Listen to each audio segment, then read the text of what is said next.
I request our President to welcome the distinguished gathering.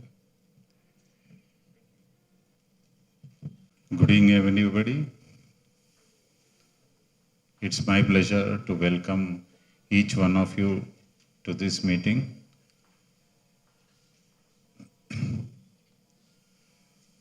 Over the last few months, we have added a lot of e-value to HMA. I'm sure you would have seen links coming to you for opening the invitation, and bulk emails are being sent from our office. We are trying to reduce the use of papers, and more things are going to come up in the awards also. Our awards committee chairman, vice president, Mr. Sanjay Kapoor, is putting a lot of efforts to make the e-award nomination form very simple, and it will be only in a form of a single paper. That paper also is going to be in the form of a soft copy, not on a hard copy. The attachments will be also in the email or on the website. Details are being worked out by the committee also. And next election, we would like to see that more of these features are being added, and let's see how it goes. Our managing committee members are very helpful, and we are proceeding ahead to that. It's now my pleasure to invite chief guest also, and it's a pleasure. I'm sure you'll all enjoy. We are going to have a great evening. I also welcome my colleagues on the dais, Mr. Sanjay Kapoor and Mr. Soma Mahesh, Professor Soha Mahesh, over to this meeting. Now I request all of us, a sad note to start. We have lost our past president, Mr. S. Subbarao, last week. So may I request all of you to kindly observe a minute's silence.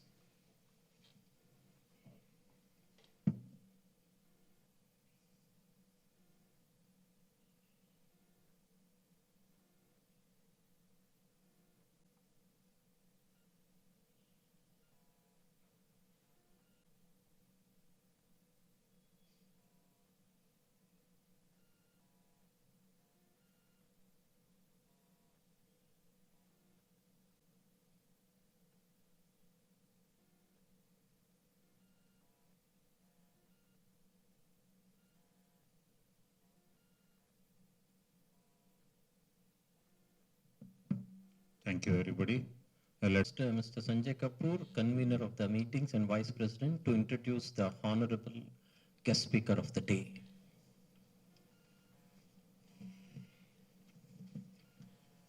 Good evening, ladies and gentlemen. Before I start the introduction of the speaker, may I request the people sitting at the back if they can come in the front seats. Thank you. I will also request if people may kindly either switch off their phones or put them on the silent mode. And in case they have to attend an important call, it is requested they may kindly please go out of the room and do so. Dr. Nori Shiv Senani, I know him for more than a decade. I'm one person who never get influenced by people so easily. And while it is said that one should always have a guru, I was always wondering till I completed my 50 years of this life, whether I will ever have a guru who can satisfy my quest of knowledge and experience. And Dr. Nori is one person whom I can consider him as my guru.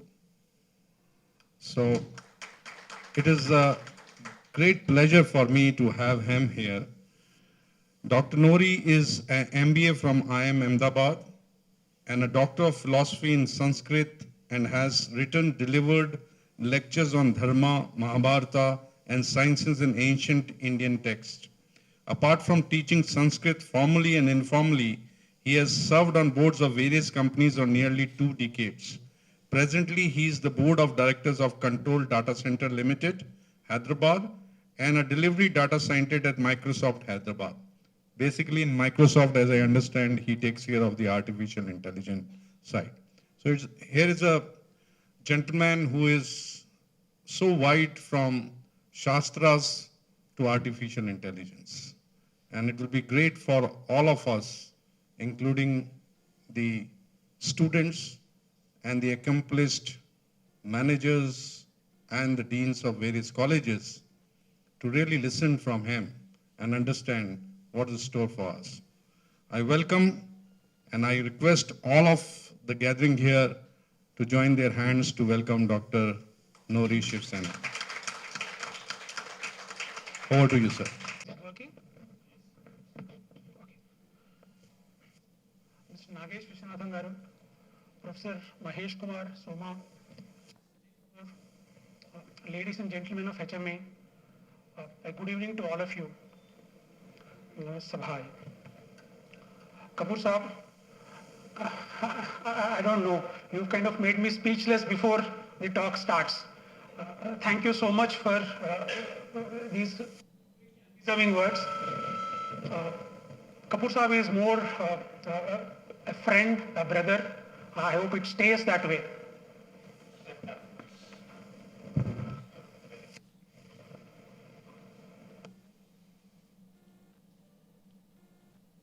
This is better, I guess.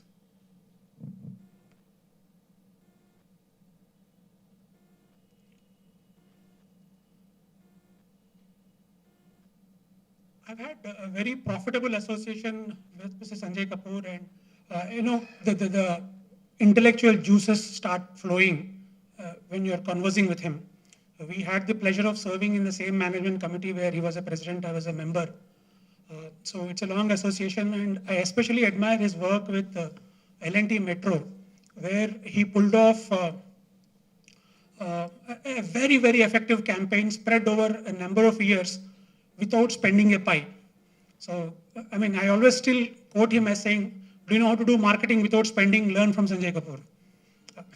That was the brand ambassador program for L&T Metro, where people paid him money for sponsoring events, etc. Without spending a single paisa, L&T Metro got huge publicity. So that's only one aspect of his. He has written his books where we can see more of them. Thank you again, Kapoor Saab. Coming to the topic of the evening, this is about interpersonal relationships at CXO level, and can we move towards defining an Indian framework? I use the words move towards because I believe that we do not currently have a widely accepted Indian framework to analyze these things. Many people have written, but they are more of, force-fitting the modern thinking upon the ancient epics.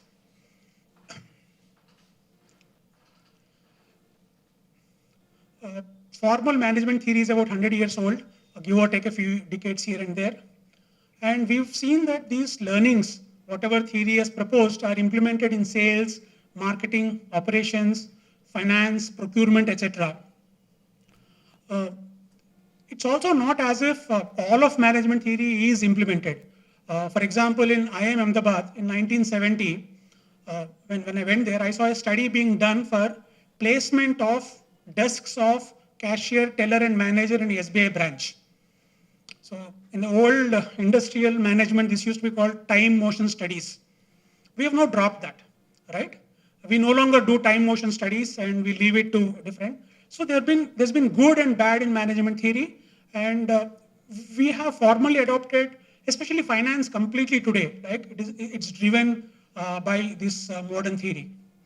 Yet, when it comes to interpersonal relationships, it's not that I've purposely not listed HR here because, people have different views of what HR does, is supposed to do, is not supposed to do, does not do, etc., etc.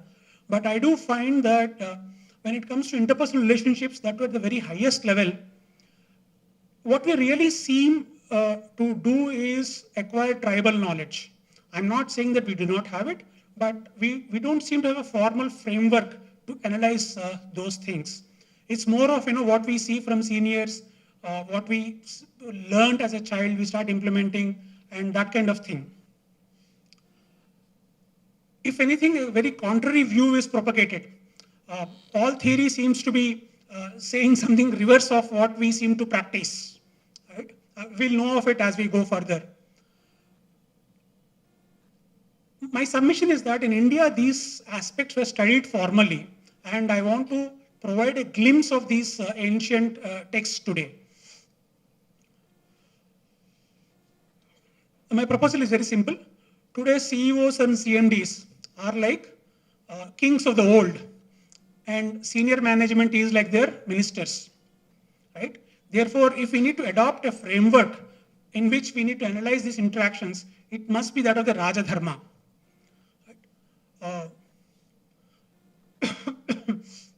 This is a quote from Arthashastra. It says that kingship is possible only with the help. The wheel cannot move alone. Wheel also here is a pun on the word Chakravarti. Chakravarti is the emperor, and he is the lord of the domain over which his wheel kind of moves around, right? Where his chariot goes. So this wheel, literally speaking, cannot be alone. It needs a support infrastructure, the entire chariot, right? So therefore, have advisors and listen to their views. This is how one of the earliest shlokas in Arthashastra. And before we go further, just a bit of introduction about Arthashastra. Many Telugu-speaking people think that Arthashastra is about economics. The reality is that it is not. It is a manual of foreign affairs primarily, and secondarily military strategy and public administration. Right? Artha means wealth. This is the Shastra which helps a king beget wealth. All the three, right? Which is foreign affairs, military strategy, and public administration. The first two are for getting wealth, and the last one is for preserving wealth. So this is really the science of wealth, and this was lost to us for about 2000 years. This was composed somewhere before Christ, maybe about 2300 years ago, by the most conservative estimates. Other estimates go further back. And this was discovered about 110 years ago in a manuscript form. But all these 2000 years, there have been references to Arthashastra. It is called Dandaniti also, saying that there is a Shastra with 6,000 granthas, with 6,000 shlokas talking about this. There are quotations from this, and all of it was found in the manuscript discovered in Mysore. So the first translation happened in 1914. So if we were lucky to kind of have this text, this is the equivalent of the Art of War of Sun Tzu or The Prince by Machiavelli, if you are looking for equivalents, but it is kind of different and more than them as well. I've taken two chapters. Next one. Okay, what will this presentation not cover first? It will not give an overarching theory. I do not have that theory today, right? We have Michael Porter's framework and other things. Do we have such an Indian framework? I said no, and certainly I do not have it. There's not enough time, obviously, and not enough work was done, not by me, but others as well in my view. I'm also not going to take general principles and juxtapose them on Mahabharata, let's say. For example, I've seen theses at MPhil level and PhD level which say that, from Mahabharata we can learn a lot. Look at the preparation for the war. That's how we should do in management. Or look at man management. There were 18 Akshohinis of warriors. Each Akshoni means so much. This is how it is arranged. This is how we learn man management. I believe this is all force-fitting current thinking onto the received epic. So you will not find this in this particular talk. I'm not going to give any justifications. We cannot judge the old with present yardstick. And also no sugarcoating. Some of this is raw and it will sound maybe even repulsive. Hey, but that's what we've inherited. We are all adults here, we can face it, right? Absolutely no sugarcoating. And no prescriptions. It's like, somebody wrote a book on how to make money on stock market and is selling this book. Sir, if you can make money on stock market, why publish this book? Keep the secret with yourself, right? If I have a prescription, I will not be in this position. So no prescription. This is more towards a framework. I want to invite you to turn your attention to our heritage. Maybe we have something to learn from there. That's more the intent. So what I will cover is in-depth presentation of only 4 chapters, right? Because whether we've studied it formally or not, we all have imbibed the essence of these texts through our elders, through various discourses, through our literature. So we are all kind of prepped for it, but this is only an invitation for you to look at it in depth. So in the process, you'll also get a feel of how Shastra is arranged. Okay, we have a most people I spoke with have a very different view of what Shastra feels like to study than what it is. So I'll take you through one chapter. I almost go line by line, right? At the same time, we will get a flavor of what a framework would look like. With that, the first topic I take up is recruitment. If Professor Soma would excuse me, I submit that in a formal MBA, you learn very little about recruitment. Whatever job descriptions we write, whatever qualifications we write, it's all tribal knowledge. Most of it is copy-paste. We do apply some thought, but that is almost like an afterthought. We don't really study this, do we? Now contrast that with what happened in Arthashastra. A old teacher, Bharadvaja, says, classmates should be made as ministers as their integrity and capability is known. Exactly reverse of what our prescribed wisdom is, right? Appointment should be based on merit and merit alone. And here is an old teacher, Bharadvaja, saying that classmates should be made as ministers. Only they can be trusted. And what happens in the corporate world? Are classmates appointed? Who is the number 2 in Reliance Industries? Thank you very much, classmate. Happens all the time. Who is Steve Ballmer? Senior of Bill Gates in Stanford. Happens all the time. What does theory say? Oh no, merit alone. The fact of the matter is, human beings are so richly endowed that a given task can be done by 1,000 people. The purpose of recruitment is to pick one amongst this 1,000 who won't spoil things. Amongst this 1,000, anybody maybe could do it. So only they can be trusted. Trust kind of overpowers it. That is the meaning of this. And I can actually read the Sanskrit, sentence there. I'm sorry, I don't have it in memory here. But it says, Swadhyaan kurvita. Swadhyayanaha. Swadhyayi in Sanskrit and Telugu also means classmate. Amatyan, minister, kurvita, make them. That's the only part of Shastra, that's all.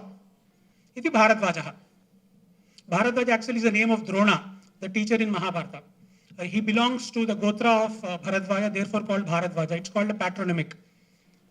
Because he gives the reason that they can be trusted. Now look at the next one. There's another teacher called Vishalaksha. He says, no, says Vishalaksha. It's not even as if we accept what Bharadvaja says. And this is Kautilya's Arthashastra. So he's quoting old teachers. So for those academically minded, this is a kind of literature review. In fact, all Shastras in India are built upon earlier insights. So for example, in Ashtadhyayi Vyakaranam, you'll have 85 teachers of grammar quoted. In Arthashastra, we have 10 teachers of Arthashastra quoted. And this is how the quotation goes. This is a very small, pithy kind of statement, very small statement. We need to understand this as examples. We need to discuss that. Are classmates really appointed? Why are they appointed? Vishalaksha says, they would treat him with disrespect as they played together in childhood. Very true. You cannot have a CEO or CMD being disrespected. You cannot get too familiar with him, right? He further gives more reasons. He should appoint those who have similar secrets as they share the vices and have a similar character. Everybody does some naughty things in their teenagers and when they are young adults, right? So if you have your co-conspirators, they will not spill out your secrets. They will not cross him as they are aware that he knows their secrets. These are the words of this teacher Vishalaksha. Now, is he really talking sense? Just look at the current situation. Senior employees and secrets. What do we have? Sonia Dhawan, VP of Paytm, arrested for alleged blackmail of Paytm founders. 2018 September. What happened 6 months later? She is reinstated as VP. What is the truth? God knows. But Vishalaksha is not talking about unreal things.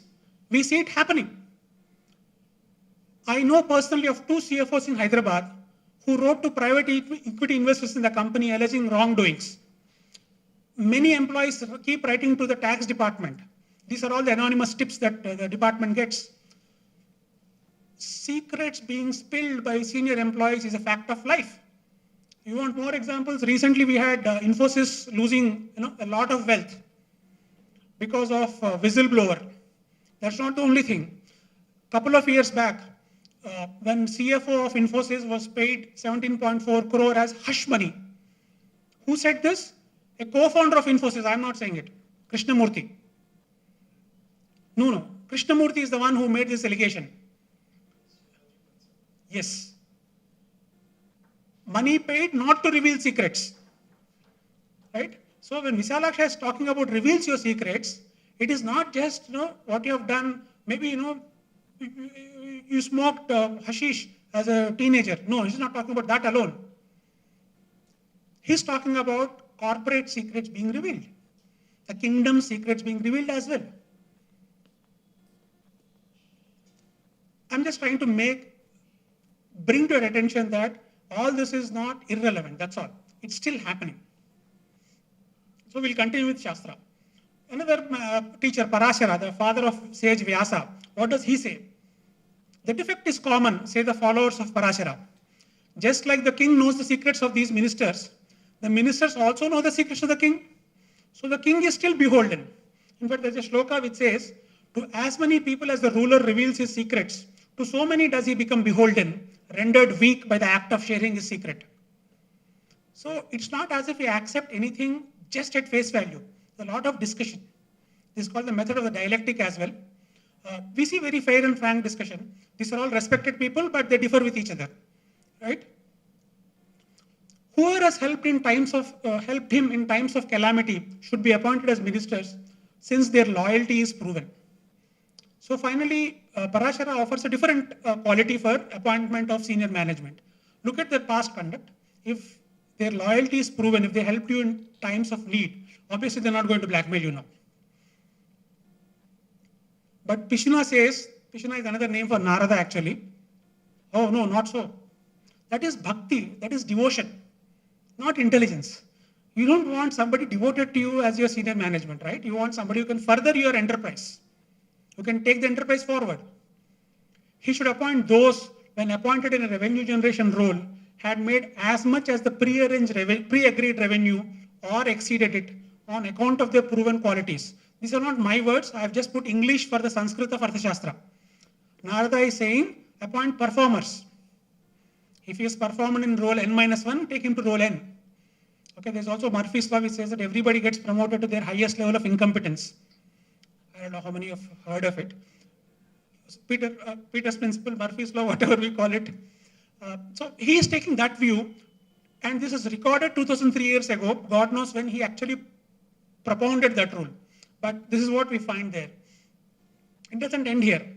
Another teacher, Kaunapadanta, actually is a very convoluted name for Bhishma. He is the son of Kunapadanta. Kunapadanta is another name for Shantanu. Shantanu apparently was cursed by Ganga of having a very... Kunapadanta actually means teeth reeking of a dead body, stinking teeth. Right? That's the shapa that he got from Ganga. You know that she deserted him and all, that he broke his vow when Bhishma was born. Therefore, to remember that Bhishma is also called Kaunapadanta, what does Bhishma say? No, he doesn't agree with Pishuna. Such people do not have the other qualities required of ministers. Yes, he might have been a performer in a role. That's why we talk about Peter's principle. What this Murphy's law or Peter's principle says that is, if there's a very good sales guy, you make him a sales manager. This guy was good at sales, but not at managing salespeople. Therefore, if you keep on looking only at past performance, you end up with everybody being promoted to their highest level of incompetence. He's incompetent as a sales manager. He'll stop getting promoted only when his incompetence is proven in that role. If he proves competent as sales manager, he'll become general manager. There, if he's incompetent, he'll stay there. If he is competent there, he'll become director, right? So that's the logic of this particular principle.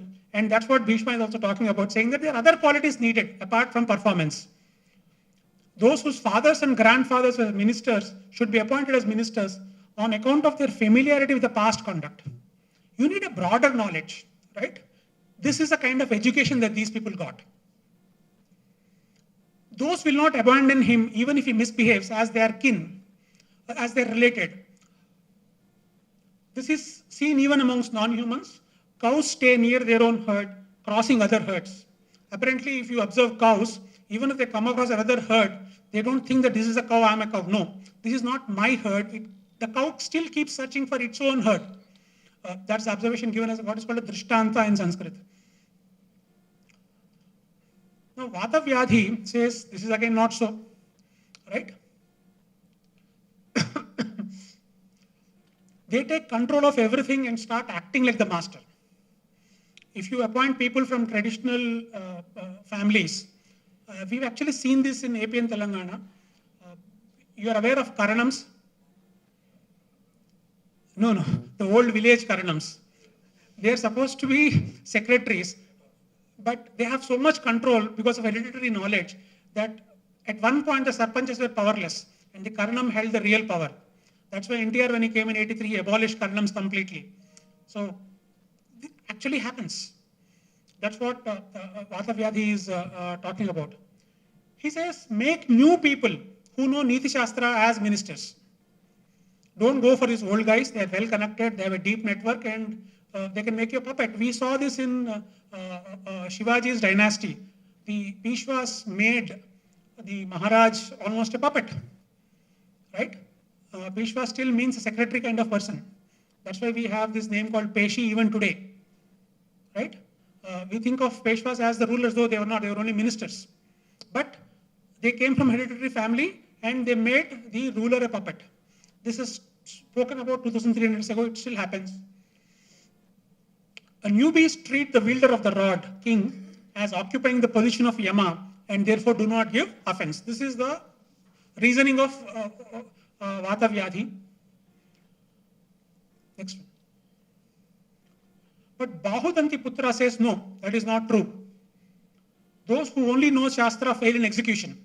Therefore, he says, appoint those with good birth, intellect. Good birth means in the family of these ministers, intellect, integrity, valor, and loyalty, as qualities alone are important.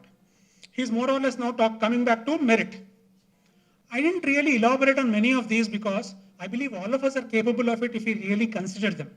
Each one of these slides is worth maybe about 5 minutes or 10 minutes of discussion. But we know broadly where those will lead, where we'll agree, where we'll disagree. But I just again want to bring it to your attention that this is how Shastra flows, right? Especially the short Shastras, you have only a small statement. You need to discuss that and kind of figure out what the intent of that teacher was. This is more like short notes or bullet points of those notes. Next. Now Kautilya says all is justified. See, he has done his literature review. Now he has to give his own opinion. So he says all of them are right. All of them are venerated teachers. They are not incorrect. They are all correct. For those who are taking snaps, sir, I can share this PPT, not an issue at all. So you can tell them that you can share it later. So I'll send it to Kapoor Saab and I'm sure he can share it to the members. All is justified, says Kautilya. The ability of a person can indeed only be known from his deeds. That's what Kautilya says. What he means is, look, whatever examples they give, for example, classmates' integrity. It is seen because you know his behavior. Somebody said, take a performer. It is seen because of his behavior. Therefore, he's saying, ability of a person can indeed be known only from his deeds. I agree with that. That's what he says. Then he adds his qualification. Having divided the pool of talent based on ability, each should be appointed in an appropriate position as a minister, but not as a counselor or advisor. Think of counselor advisor as board of directors, minister as senior management.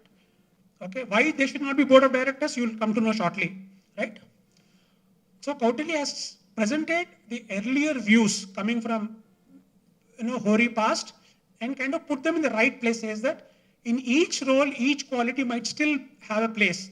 I've summarized in the next slide as to what the various views are.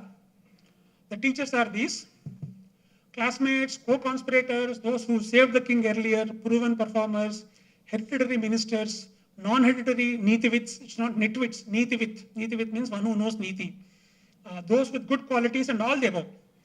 The important qualities are trustworthiness, leverage, loyalty, intelligence, kinship, fear, and various qualities, and suitability.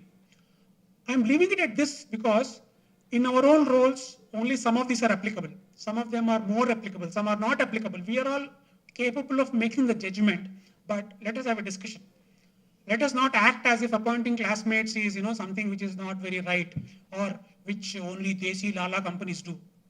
No, everybody does it, right? Microsoft, where I work, it's a valid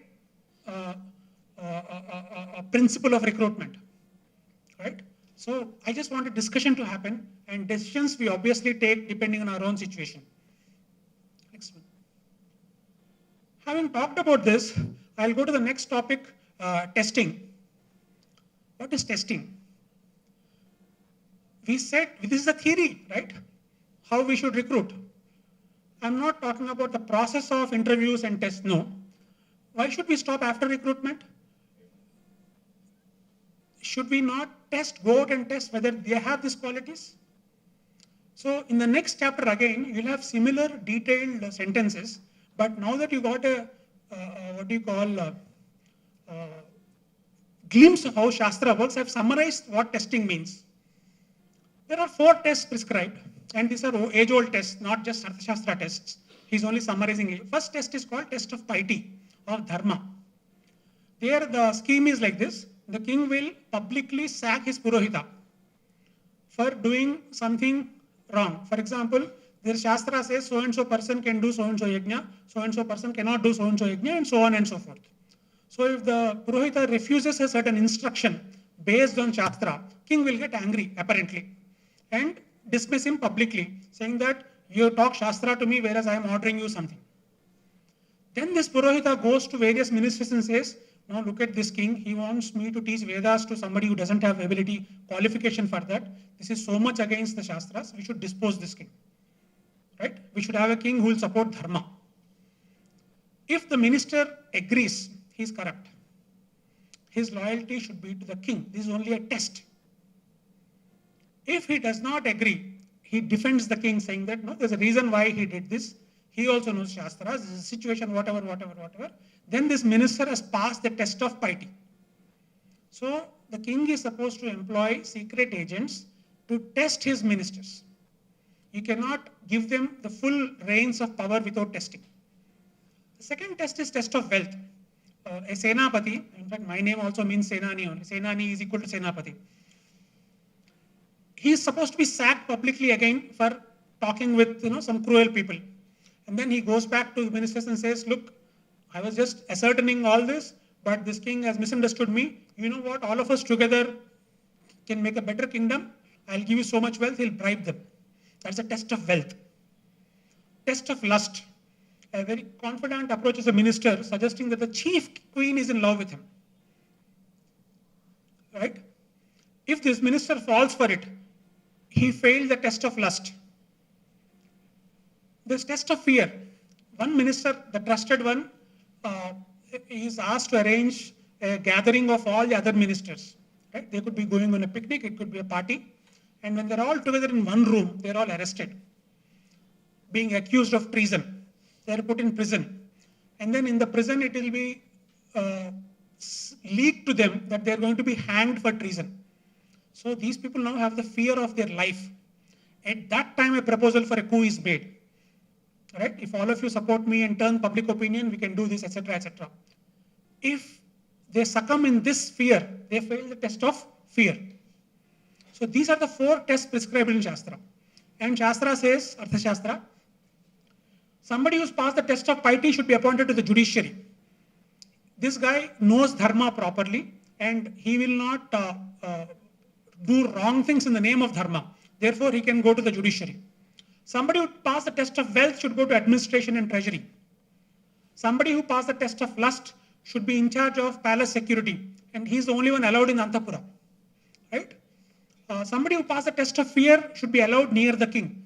Not everybody else can come physically close to the king. Only those who pass this test of fear. Now, somebody who passed all the 4 tests, they should be made counselors or advisors.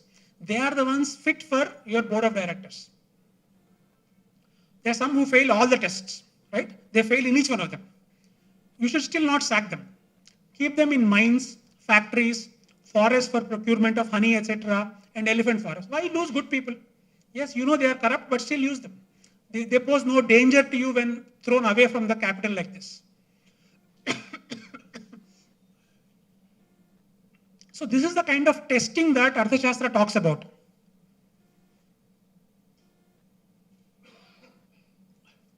Now, Kautilya's view is, ancient teachers laid down the appointment of ministers based on these tests, but Kautilya opines that neither the king nor the queen should be made the target for the sake of these tests. The test should not involve the chief queen or coup. Why? Poisoning is an irreversible process. Let us say that we take a glass of milk and add a drop of poison. Can we remove the poison? We cannot. In the mind of these ministers, once you put this idea, all their life they might be working towards these two goals. So Kautilya says, do not make king or queen the object of this test, make it something else. Again, a flavor of the kind of discussion. All respected teachers received Shastra, but a teacher differs from it and gives his reasons for it. Next one. Now you might be thinking, isn't this not too much? I invite your attention to this slide. It's a world map with company logos. That's because somebody tracked the top 100 economic entities based on revenue, and guess what? Only 29 of them are states. 71 are actually companies. If you look at the top 100 revenue earning entities in the world based on 2007 revenues for both companies and governments, 71 are companies.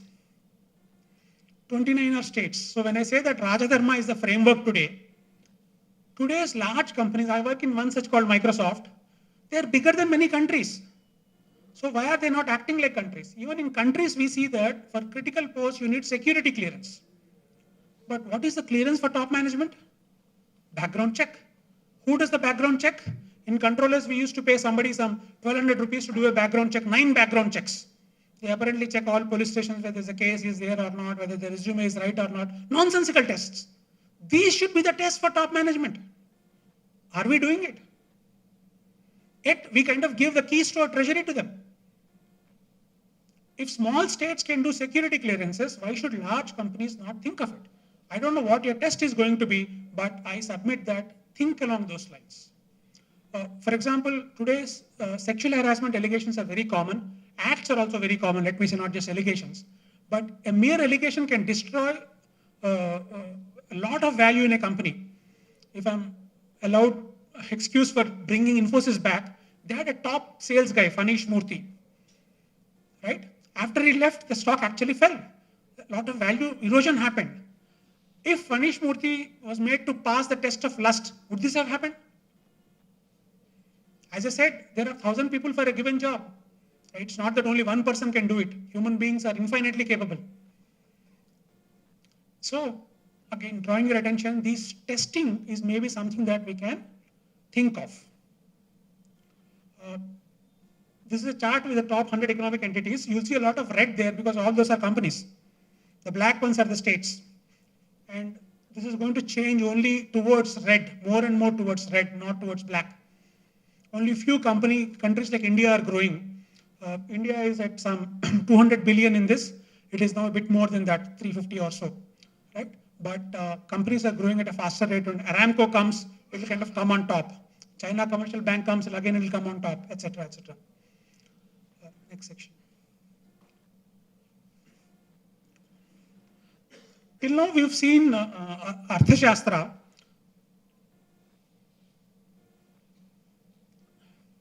And remember, these Shastras were composed at the time when there were no writing material.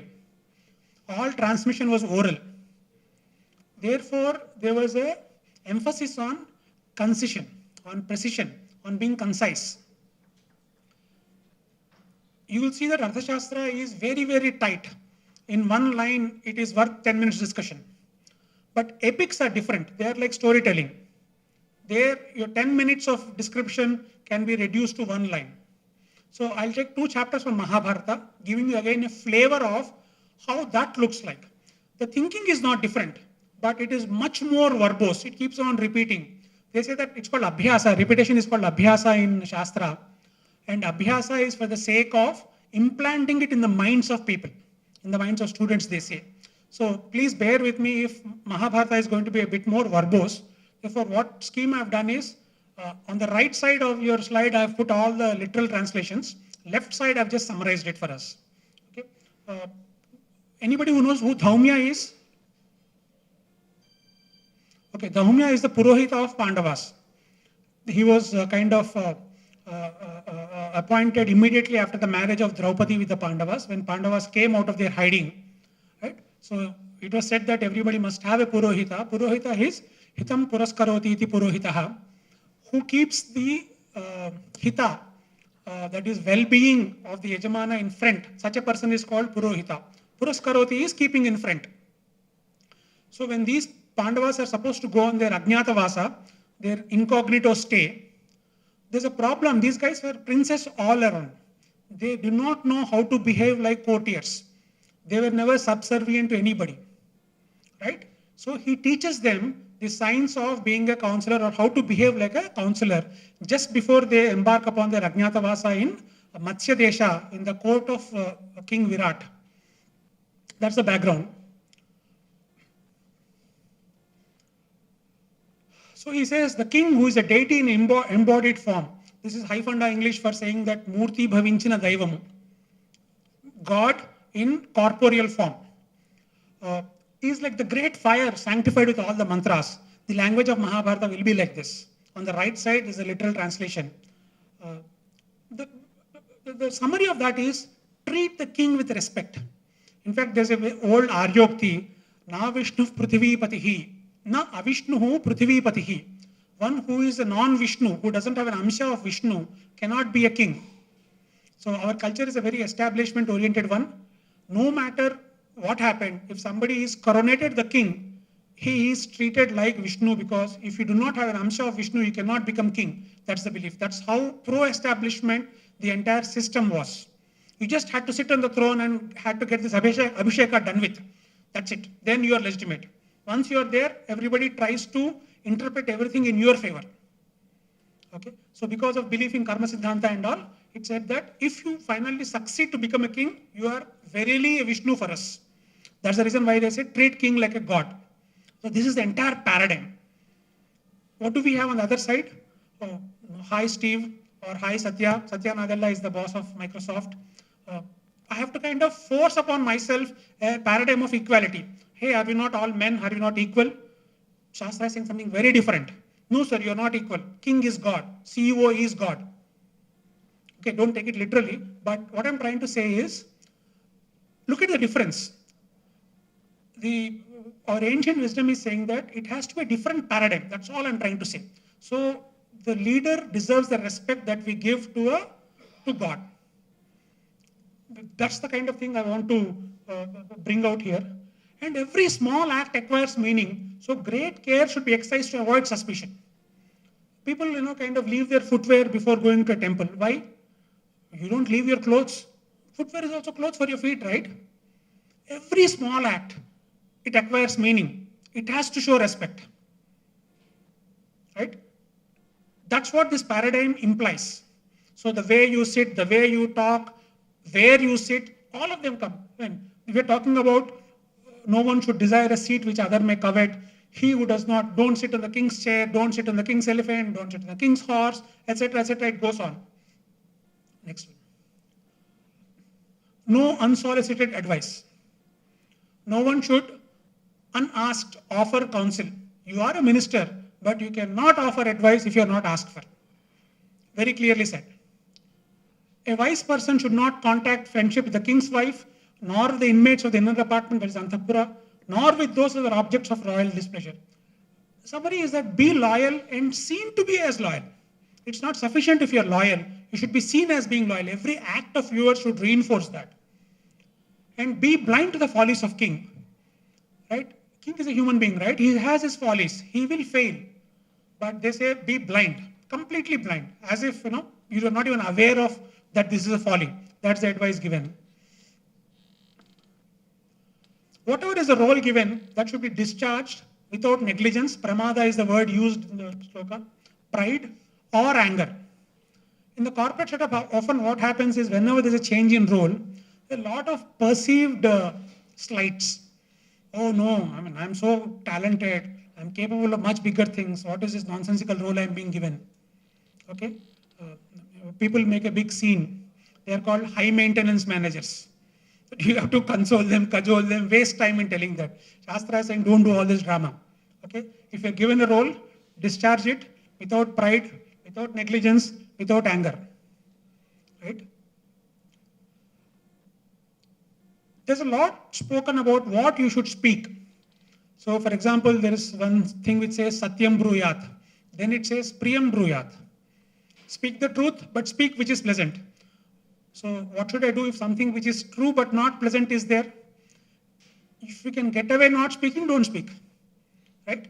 In Arthashastra or in Rajaniti or Dandaniti, what they said is, truth which is good to hear is preferable, but when it is profitable, truth, even if unpleasant, should be spoken. It's not that all that devotion or whatever is that you should never say anything the king does not like. No. There might be many things that that are bad with the company, and we cannot do much about it. Let them be, right? We cannot do anything about it, so why talk about it and generally irritate this poor fellow? Right? Every meeting we can talk about it. What's the point? So we'll talk about unpleasant things only if there is a point, only if we can do something about it, only if it is profitable for the enterprise. So the general principle is, do not speak anything which is unpleasant. Before speaking, evaluate. Does it add value? Is it necessary? Only then talk about the unpleasant one. That's the advice of this chapter. The position of sitting should be appropriate. The prescribed position is right or left of king, not behind him. Behind the king is for his bodyguard, not in front of him, because that's more like a challenge, especially high seat before the king. In the current situation, we are going to a meeting or we are going for dinner, lunch with the CEO. Head of the table should go to the CEO or to the leader, or the central seat, you be around, right? That's the kind of thing, but every small thing counts. That's what I'm trying to say. Disorderly conduct irritates the king and is not profitable. This scene is from what is normally called a darbar. Like a king is meeting various people. So the advice is that you should wait your turn till you can present your case to the king, asking for help or whatever. If you think you have a great emergency and you have the greatest misery and try to come in front, king will make a show of listening to you, but he is internally irritated. Therefore, you don't get a positively oriented king to even hear you. Great kings will kind of suppress that as well, but it's talking about the practical aspects, right? We have a town hall meeting, CEO is listening. Be orderly. Because disorderly conduct or unnecessary things will only rankle the king, and it's only harmful for you. All said and done. Simple thing. People actually practice this, but don't talk about it. Do not reveal any lies told by the king. See, it is said that when Yudhishthira was being taken to heaven, he was shown hell once. Because it is said that if you are a king, you cannot escape hell. Lies are there. You have to be harsh with people. You have to take decisions which are beneficial to 99 but might kill one.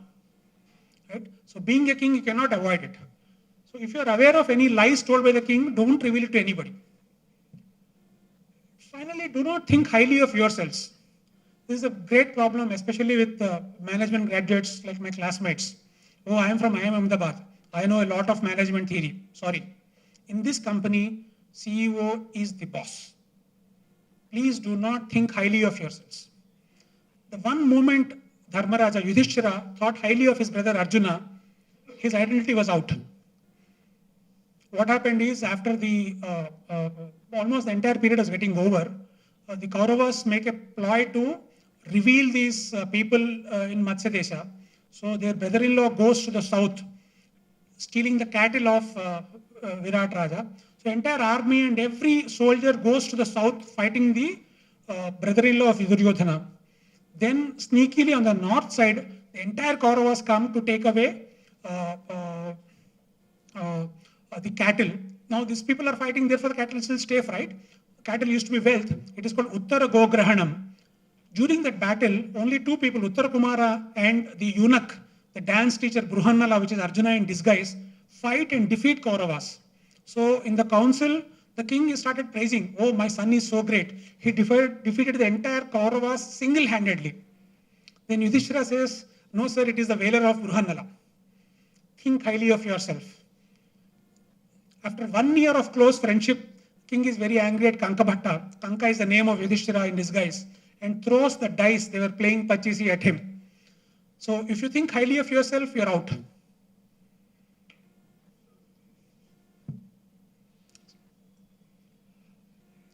Body language is important, should be minded. I'm skipping the detailed part. It talks about how you should talk, how you should spit, be mild in everything, etc. Do not be exhilarated by reward, nor be depressed by disgrace. Be only mindful of king's welfare. This perceived disgrace is very, very common in a corporate situation, but oftentimes it's actually necessitated because of the external circumstances. You know, something like government liaison is seen as a dirty job, but sometimes your best tech guy might have to be put in that role because you're trying to explain your technology to government, right? I mean, we have Mr. Devendra Reddy with E-Ride here. He might think that he doesn't want his electrical engineer dealing with batteries to liaison with government at some point, but it might be required because that might alone be effective there. So this engineer should not feel that he's being given a dirty role of bribing people. This is not about bribing people, right? This is about communicating what is important for you and the industry. Do not disparage the king even after losing royal favor, right? This royal favor is a fickle thing. It comes and goes. So people might go out of a company, but do not disparage that company because you might have to come back there or might still be continuing there. So in short, if I can do do's, the do's are praise in presence and absence of the king. Be eager in accepting assignments. When acceptance is inevitable, why show hesitation? See, either you're in that company or not. If that is going to be the reality, why are you making a show of saying, I don't like this posting, right? You don't like it, get out. But if you're going to be there, absolutely no point in showing any hesitation. So immediately accept it. Don't try to force an issue with the king. Show yourself to be better than the king, very dangerous. Or dress like the king. Or laugh even heartily in the king's presence. Or disclose royal secrets or take bribes. So this is how this Dhaumya's advice goes. Now we need to look at what is the essence of it. The essence of it is that he's saying, look, there has to be a hierarchy. Let us not wish it away. There is a hierarchy. You need to accept it, internalize it, and demonstrate your acceptance. Because this hierarchy is important for implementation of decisions. Okay? A company or a court is not a democracy. All men are equal outside work. Right? When we are working, we have to agree on who is going to take what decisions, who is going to implement it. In HMA itself, for example, you might have somebody as office bearer, right? Somebody who is a member might be in a more senior position, but for the roles here, we have to respect it. The office bearer will get to decide certain things. That's it. So much is at stake that there is no place for doubt. We see that companies are increasingly more powerful than states, right? So it might not be fair, but fairness is not an objective when we run an enterprise. I don't know, this might sound too bold for some of you, but I'll repeat it. Fairness is not an objective when we run an enterprise. We will be unfair with somebody.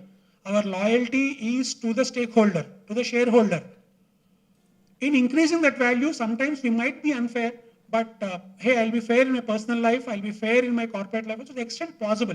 But when I have to play it safe, even if it is unfair, better be safe. That is what is at stake here, right? And when as a senior manager, I look at my own self, my career, right? My earning is important to me. So what happens if I show more respect than what I feel inside? If I make a show of that, that's okay. I'd rather be err on that side. Don't fight the king's supremacy. Don't pretend that it doesn't exist. Use every small opportunity to show that you accept it. Because we've seen the first one, right? The king has his own fears, that everybody is out to get him. it's such an imbalanced state of affairs, right? One man wielding so much power. It's a very unnatural state, and it is not in equilibrium. A small disturbance can throw that off balance. Therefore, he's constantly suspecting, constantly testing, constantly paranoid. In fact, Intel's chairman wrote a book called Paranoid. Leaders are paranoid. That's what sometimes makes leaders.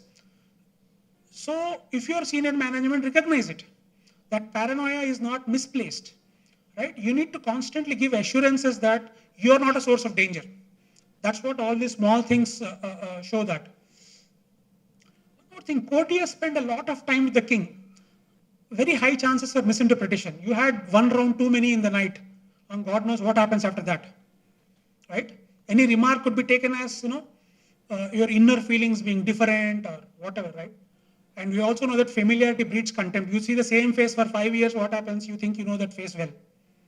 So given the amount of time these leaders and senior management spend together, given what is at stake, extra care needs to be taken with respect to small things, not to offend, to please. And body language becomes paramount, becomes very, very important. Therefore, we actually see that many people stand up in their seat when their CEO calls. CEO is actually not in front of them. But still, while taking the phone call itself, they stand up. They have kind of hypnotized themselves to ensure that none of their actions ever will send a wrong message. You might find it funny that, and this is not psychophancy. I understand what we are talking about, that everybody has to say, Ji Huzur, you have to do salam, otherwise you have no future. No, that's not it. This is only the downside. You're protecting the downside. Because, as I said, so much is at stake, so much can go wrong, you ensure that it doesn't go wrong. Finally, what is said, unpleasant truth has to be spoken, but only when it is profitable for the enterprise. Psychophancy is not speaking this. That's a key difference. Show respect, but speak the truth, be bold, go against the king where it is required. We see that happening many times. Vidura speaks against Dhritarashtra's decisions. Dhritarashtra was okay, therefore he let Vidura be. When Vibhishana spoke the same with Ravana, you know what happened there? In there's the old principle that a king cannot take a decision on his own. Whatever decision kings take, the Sabha has to approve it. Only then it gets implemented. So when Rama declares war on Ravana, there is a Sabha in Lanka in which Vibhishana says, what you have done is wrong, please return Sita. Now, Ravana insults Vibhishana, he is expelled, whatever. But he could not act because in that Sabha, a very valid point was raised. So he called one more Sabha. This Sabha rubber stamped his decision, only then war was made. Right? So there are also certain rules for the king as well. And the councillors are expected to speak against the king when required. And if they speak, the king kind of cannot brush them off. It's like in modern democracy, right? You have to convene the assembly once more to get what you want, or the tamasha is happening in Britain. Or even in US actually today, right? But yeah, similar principles held. So while they do have the right to speak, it is to be used very, very carefully, that's all. Behavior in the absence of king is also important because there are spies we talked about. King is advised to have spies, right? Especially bribes. This should be done actually in most procurement positions. We must have, for example, in consumer companies nowadays, it is common to send decoys to see how consumer service is being done. I think we should do it for bribes and honey traps to avoid sexual harassments in future. That's what I feel more and more the way I see what's happening and what I read. There are also some unstated implications. When we say speak only when asked to, the meaning is this. The king has a right to ask for advice, but he has no responsibility to convey what decision he took. Okay, let's think that you're a software company, there's a product engineer, you're giving advice about features. The CEO will listen, but he doesn't have to explain to you what decision he has taken or why he has taken.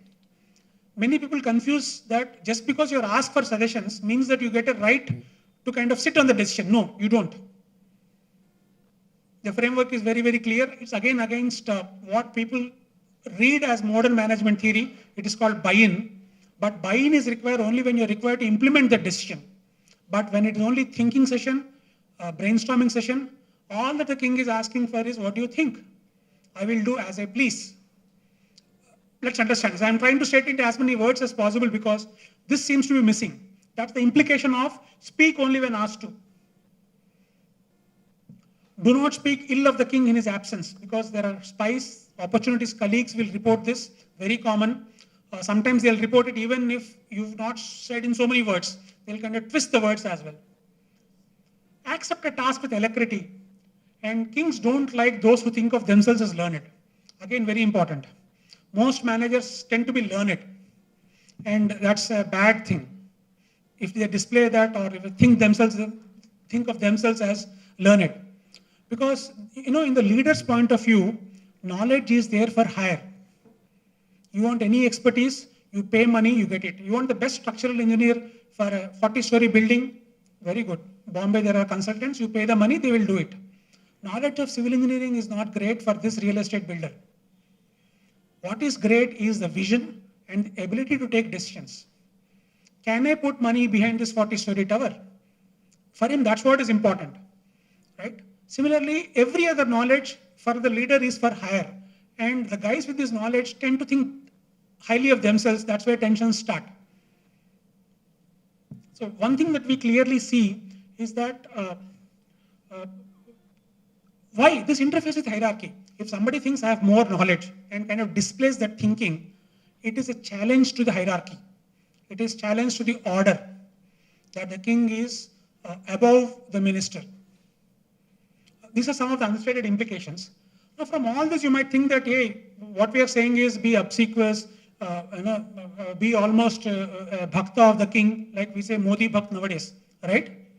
No, that's not what Mahabharata is preaching. If this is the prescription for the party workers to be Modi Bhakt, there's also prescription for Modi here, right? I give you 36 virtues of a king. I'll actually not elaborate on them because it is more or less all the good things that we are supposed to know and do. But all that I'm saying is this is not one-sided. Just like there are rules for these ministers, there are rules for these kings. Both of them don't follow them to the full, but then this is theory, right? This is the way you think. This is to ignite your thoughts, let your juices flow, and kind of decide what works best in what role. Because in senior management, you're both king and minister. You're king in your department, minister to your CEO, right? So all of these also apply. I mean, he should observe his duties without wrath and malice, should not abandon kindness, etc., etc. Okay.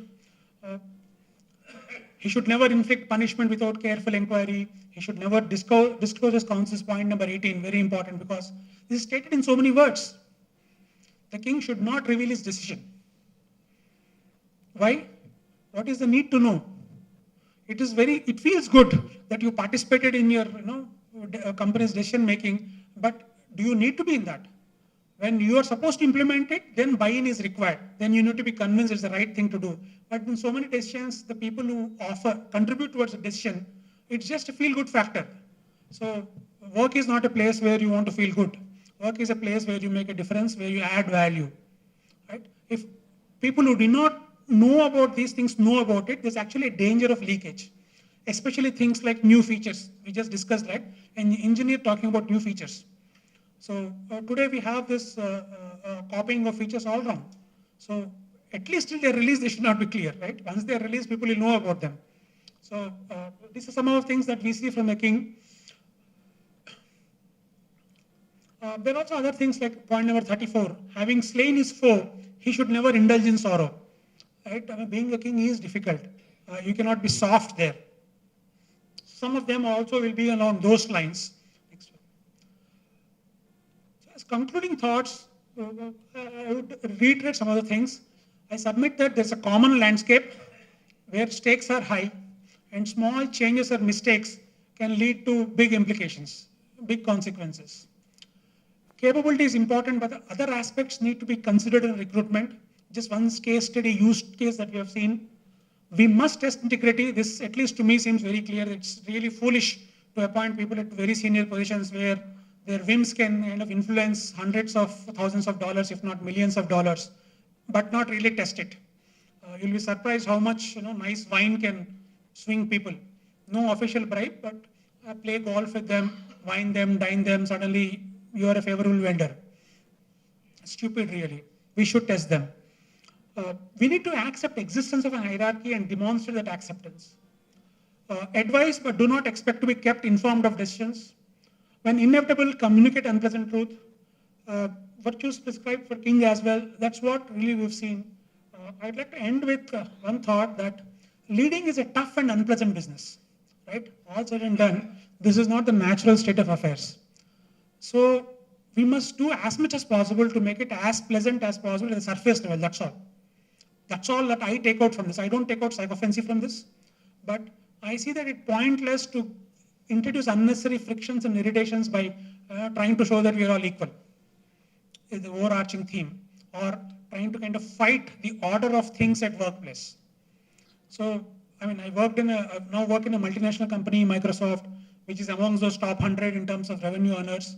I also worked for other companies like Wipro, and also worked in small Indian companies. And this really, I see that in both these places, similar principles are applied, but the spin given is different, that's all. It's not that they are not applied, but what I do see is that we do not formally discuss those. We don't have literature kind of confronting these issues and letting different opinions come in. That's why my talk was titled Towards an Indian Framework. So let more of this discussion happen. Let us be more sure-footed on what is done or what is not done. Thank you.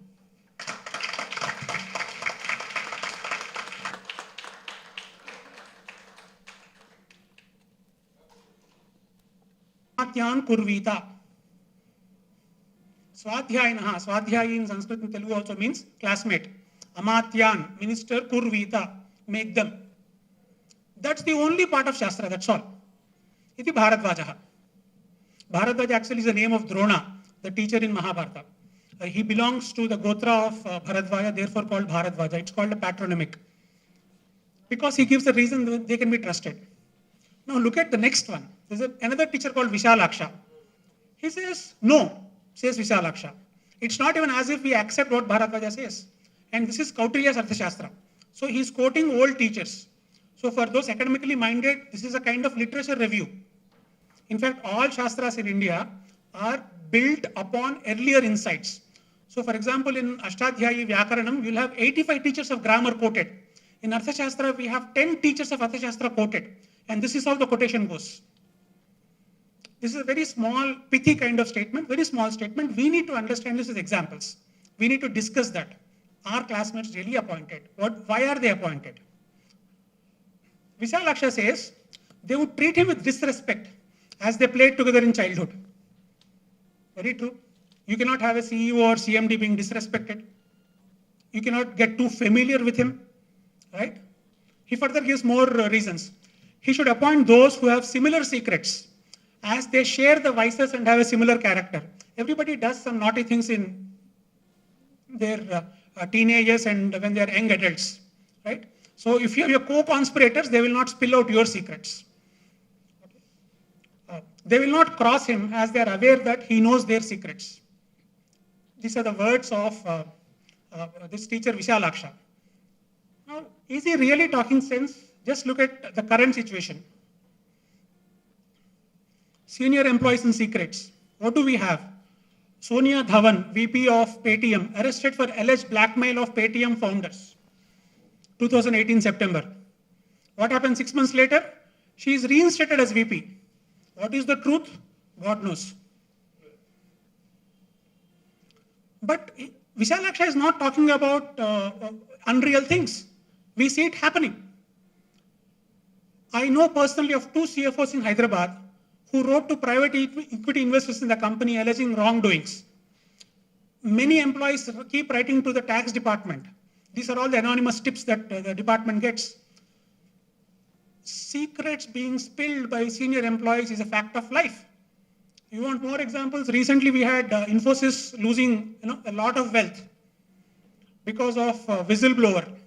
That's not the only thing. Couple of years back, when CFO of Infosys was paid 17.4 crore as hush money. Who said this? A co-founder of Infosys, I'm not saying it, Krishnamurthy. No, Krishnamurthy is the one who made this allegation. Yes. Money paid not to reveal secrets, right? So when Visalakshi is talking about reveals your secrets, it is not just what you have done. Maybe you smoked hashish as a teenager. No, he's not talking about that alone. He's talking about corporate secrets being revealed, the kingdom secrets being revealed as well. I'm just trying to bring to your attention that all this is not irrelevant, that's all. It's still happening. So we'll continue with Shastra. Another teacher, Parashara, the father of sage Vyasa, what does he say? The defect is common, say the followers of Parashara. Just like the king knows the secrets of these ministers, the ministers also know the secrets of the king. So the king is still beholden. In fact, there's a shloka which says, to as many people as the ruler reveals his secrets, to so many does he become beholden, rendered weak by the act of sharing his secret. So it's not as if we accept anything just at face value. There's a lot of discussion. This is called the method of the dialectic as well.